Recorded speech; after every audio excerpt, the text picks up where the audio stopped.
The IPL is right around the corner. What update can you give us about Rishab Pant's fitness, and do you see him starting the IPL do you see him playing right from the start?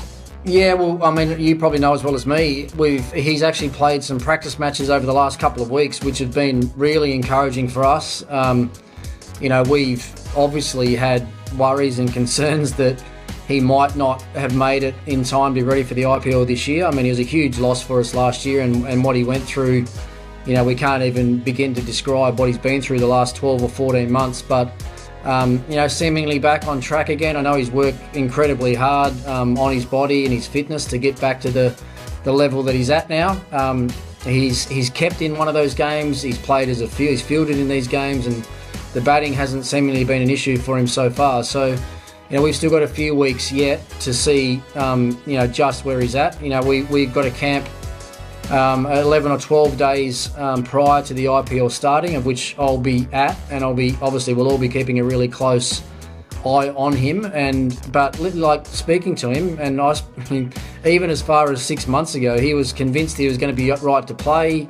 He was certain then that he was going to be right to wicket keep, which we all probably raised an eyebrow to, but. So far so good, and it's a big decision we'll have to make, because if he is fit, you'd think he'd step straight back into that captaincy role.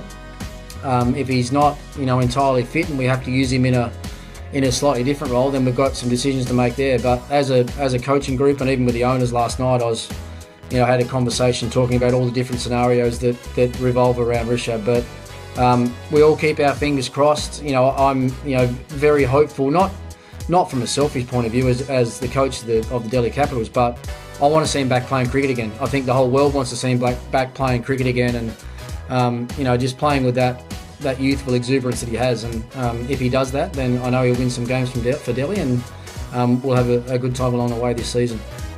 You're going to see him in a short while from now, but what are your expectations from Rishab Pant this IPL, and do you think it'll take him any time at all to adjust? Look, knowing Rishab, it probably won't. Like, he's always seemed, because he's such a natural talent, I think, and just knowing the sort of person that he is, I don't think he'll be overawed. I don't think he'll be scared by the comeback. I don't think the fact that he's missed, 15 months of cricket, I don't think it'll faze him too much. I think he'll just go out there, and certainly that's my job anyway. I'll be telling him to go back out and play the way that he's always played. And I think if he does that, I think the game will come back to him a bit quicker. If he goes out there and tries to find his way and get back into the groove of it, I think it might take him a little bit longer. But at the end of the day, that's what these practice games now have been for. That's what the camp will be for us to get his skills and his mindset back into a place where he can just go out and play the way that he's always played.